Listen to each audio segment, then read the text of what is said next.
literally out of control. My boxing coach would talk to me about the whole fire analogy, and you've seen it on martial art movies, but it's about fire. You know, fire can be the most destructive thing. It can burn down cities, it can destroy people. But on the flip side of that, fire is what's essential, man. It's how we cook our meals, it's how we stay warm. Point is, fire can be used in a positive or a negative, kind of like your anger or your emotions and your mindset. Hello, welcome back. This is James Cox with the Martial Arts Lifestyle in episode number 48. Today I'm going to talk with you about anger management. You know, within the martial arts, which also crosses over into life and everything we do and everywhere we go on the daily. How can we better control our emotions? And is anger management a good or bad? I think that it could be both, right? The whole yin and yang, the positive and the negative. So anger management could be your best ally or it could be your worst enemy. There's a saying that we have that anger is your enemy. So, you know, anger and getting out of control or getting in range, obviously it's pretty simple to understand that those are negative and can have bad consequences. How many people are in trouble or how many people have regrets from just getting out of control and in anger and that impulse, you know, spur of the moment where you do something or you say something out of anger and then there's a big regret. Many people are locked up, have ruined their lives, ended their lives and other people's lives from just, not having any control over their anger, where it just gets extreme and excessive and literally out of control. My boxing coach would talk to me about the whole fire analogy, and you've seen it on martial art movies and boxing, and I think it was in a Rocky scene there one time, but it's about fire. You know, fire can be the most destructive thing. It can burn down cities, it can destroy people, everything. It can kill people. You know, fire, we don't touch it, we don't play with it. Very harmful and deadly. But on the flip side of that, fire is what's essential, man. It's how we cook our meals, it's how we stay warm. You know, we wouldn't survive without the heat of the fire and having that available to us as well, especially back in the day. You know, now we have a lot of other ways of heating and cooking, but the point is, fire can be used in a positive or a negative, kind of like your anger or your emotions and your mindset. So much of what we do in the martial arts schools is about the mindset. I often hear, and there's many ways you could think about it. I want to know what you think and how you feel about it. Let's say that a student is in class, kids are adult, and maybe you have somebody coaching them, a friend, a parent, another instructor, and they're telling them on the sideline, I've seen this at tournaments, and they're like, get mad, get aggressive, get in there and kick his butt, blah, blah, blah, right? You got to get angry so you'll do better. I don't really think that's the case, you know. Now, you might have to get aggressive. We also say this, get aggressive so that you're pressing, that you're, outworking them. You're doing more than the partner or the sparring or in the tournament competition or on the street fight. But don't be so angry where you're just reckless and then you're not thinking with a clear mind anymore. So that's important, to stay in composure, to stay calm, to stay clearly thinking of what's going on. I think getting angry is not the first thing you should do before you compete in a combative sport. It might seem like you should, but you could be so angry that you're not in control of your skills, your motor skills are not the same, and you're not thinking clear about the technique. I see some very successful fighters that just look happy. You see it a lot in jiu-jitsu because it's such a soft sensitivity art of touch and feel, and they're very calm and relaxed, almost like asleep at times. And these guys don't look angry at all, but then out of nowhere your arm is broken or you're asleep, right? Same with the skilled striker. You're just in control, maybe smiling, almost humming, da da da, and then boom, out of nowhere your technique is there. You can have a better sense of awareness, because awareness is everything, when you can open that view and really see everything. And I don't think you're able to do that when anger is overcoming all the other thoughts, right? So too much of anything can be bad, and anger definitely is not always the best thing. Now, could you use anger positively? It might be how you define anger. There's a lot of other synonyms that could go with it, I guess. But if you call it anger and you use that to help you get motivated, then it's a better type of anger that maybe encouraged you or motivated you. Maybe you got angry because you're tired of being unhealthy. Maybe you got angry because you're tired of being overweight. You're tired of this and you hit the gym, and now you make a positive difference for your life and for others because you were fed up, you were rock bottom. So it might be anger that helps you get out of a bad situation, and you can turn that around to do the right things.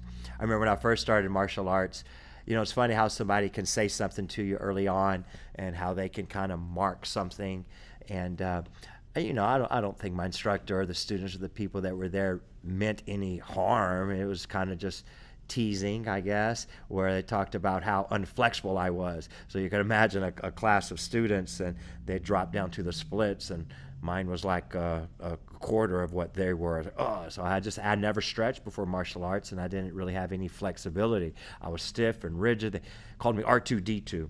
So that bothered me. I don't know if I was angry, but I used that because it motivated me. And I went home and I stretched for hours every day. And then I became extremely flexible, and I'm glad that I did. So maybe if it wasn't for that little bit of negativity or push, whatever, that left something in my head to gave me a reason, a deeper why to see the improvement, and had nothing but good benefits and results from that. So I guess I'm kind of glad that I was teased a little bit about being so unflexible, because it helped me become more flexible.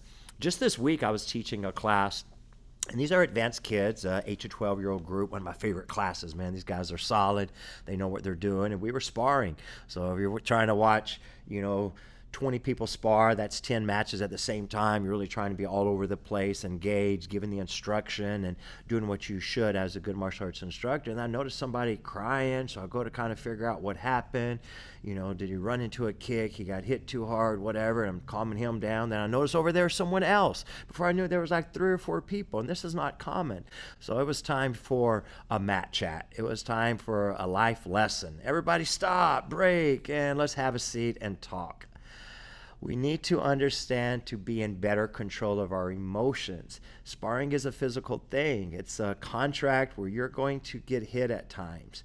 And there's always, with a contact sport, with a physical activity, a chance of injury. But, are you hurt, or you just think you're hurt? Or was it your feelings that were hurt? Maybe you got hit a little too hard in the face. But was it really a reason to cry? Was it really a reason to get so distracted and out of control, and now you're red faced, or you have tears flowing, and you're just still fighting, but you're fighting in rage, and automatically you got sloppier? I guarantee a calm fighter is going to have a straighter, more technical punch. A calm fighter is going to have a much more skillful, correctly delivered kick that looks like a martial artist, versus a street fighter type that's just swinging for the fences. So it's like the more out of control you are, the higher your anger and emotions are, the wider and wild and more sloppy your techniques become. That's true. I see that all the time. So I had to talk with all the kids about, let's do some things and understand some things here to control our emotions, and how that's the advantage. That's what's going to make you a better martial artist, a better person, a better fighter. You can't let these little things bother you. No, there's a time and place, man. You're really hurt, then we stop, we time out, we take a break, we tend to the injury, we calm down. What do we need to do to fix the problem? But if it's just frustration, see, people get angry with themselves. I had a kid telling me, well, I just can't hit him. He's hitting me. Well, he's a little taller, he's older, he's more advanced, he's been here longer. Let's figure some strategies. Maybe we should instead try to kick the leg. Maybe we should move at the angle, get out or get in. There's some solutions to these problems, but getting so frustrated at yourselves is just, getting mad, and that's not going to really help you. Sparring's a tough one, because it's about relationships and chemistry and partnerships. Being a good partner, you don't want to spar someone too often that's the bully and taking advantage of you just because they can. We're here to help each other. So in our sparring, I know I refer to our 3 H's a lot. We want to hit each other, to help each other, but not hurt each other. So there's things that can get out of control very, very quickly. We use the term mad a lot when I'm teaching physical technique, and I always use it with a little trick to throw in a life lesson. All right, guys, let's get mad. So we're going to work on the most important thing, MAD. And they're all looking at me weird, right? And I was like, it stands for move, attack, defend. So it's just an acronym. MAD, move, attack, defend. And then we'll go into, but it's not anger. Anger is your enemy. You got to control your emotions. You got to be calm, composed, not let things bother you so much. Almost have that calm attitude of no worries. Hakuna Matata, right? So you just kind of clear your mind and smile through it. And you'll definitely do much better in the martial arts, and you'll do much better in life. Winning and losing. Oh man, sometimes tournament competitions, even when we're promoting our events, you have the good with the bad, and to announce a winner and to announce a loser. I mean, do you want to call it that? Well, I mean, if you're given first, second, and third place, and there's 4 people in there, that fourth one didn't win. They didn't medal. They didn't place. You could give everyone medals. That's too common, I think, and that creates a whole other type of entitlement and expectation of everything's easy and you're always going to win. And that's not the case. So what do? We replace that word losing with learning. But you see people that don't win and they just get mad. Maybe they don't know how to lose. Learning how to lose is an important thing, just like learning how to win, to be proud of yourself there in both ways. I mean, that's along with anger management, because I see it a lot. Many times I've had to pull people to the side, adults as well, kids and adults, and calm them down and figure out what really happened and why they felt they lost. Oh man, there'll be a list of excuses at times. I was cheated, he did this, instead of I just didn't win this time. And if it's either because you're in the mercy of a judge, a referee, well, for whatever reason, they felt you didn't win. So maybe you should have done more to prove it, or not leave it to the judges when those rules apply, and deal with it. Just deal with it. It's okay to not always win, not just jump to getting angry at losing, right? Things that you could always do. What's the most common things that we hear all the time from kids on? Count to 10. Yeah, it makes sense. Stop and breathe. Learn some breath work. There's so many ways out there where you can learn how to properly breathe in and hold, breathe out and hold, and just change your mindset, your emotions, your mentality with proper breathing. So breath work can go a long ways. Get some distance from whatever the situation is when you're angry or mad, or if there's something that's escalating and it's only going to escalate more, then don't add fuel to the fire. So how about we take a break? Take a break, get some distance, clear, breathe through it, or switch to something else. Just redirect it. Someone throws a punch at us, we want to block it and redirect it. So you can learn how to redirect a situation that might make you angry, even if it's a shift, change to something that's positive. Go listen to some good music, watch something funny, talk to someone else. You might need to vent, you might need to get it out, but being angry is not always the best thing, unless you think of it as a positive motivation. I would always, back in the day, I would go to the gym and hit punching bags. But you got to think about that too. Do it constructively, not destructively. You sometimes hurt yourself. Like, man, why did you hurt your wrist? Well, I was mad and I was hitting the punching bag. See, there's a great example. Hitting the punching bag when you're calm and composed, you're probably more likely to be thinking about technique. How's the rotation of your fist and your hip? And did you take time to put hand wraps on to protect yourself? Or you were just angry and not thinking about anything. You hit the bag wrong and you hurt yourself. Many times when people get hurt, it's not always because of the person hurting them. Is their fault for either running into a technique, maybe not having the proper protection on, things like that. And it could be from not using their mind and, not being in control or just thinking ahead, right? So having a plan would go a long ways there. Another thing that I would add with this whole anger management talk and controlling our emotions is we got to be pretty empathetic at times. I've seen people get so upset at the cashier at the restaurant, or the drive-through, or the waiter or waitress, or in any service industry. This person was just rude to them. And, they want to be rude back. And then, look at any videos that you see floating around of all these fights and, battles that break out in public places because people just didn't control their anger. And you let it get to you too much, So somebody's rude to you, yeah, I guess you could try to have a conversation about it, or you could just be a little more empathetic because maybe you don't know what they're going through. Why are they rude? Where did they just come from?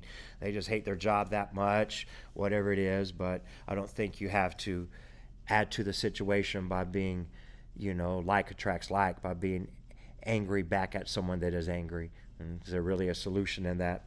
You could ask questions, I think. You could be a little more empathetic and kind, and sometimes you can switch their own mind because who knows what they're going through that makes that a challenge. So I see a lot of things that happens. Sparring is the big one that comes in mind.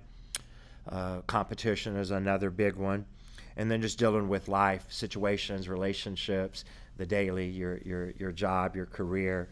And we want to be able to think about how we can do things. So as a martial artist, a non-martial artist, you guys as an instructor, put some time and thought on anger and what you can do to control it. Sometimes it's just a smile, man. You just kind of stop, pick your head up, your chest out. You know, I know Tony Robbins talked about whatever the situation, just stop and put the biggest smile on your face for 60 seconds. See if you can hold a big smile for 60 seconds and see what all it changes. I think that stuff works. At least it helps. So any little bit that we can help to aid to the situation, it's the little things that add up and make a big picture.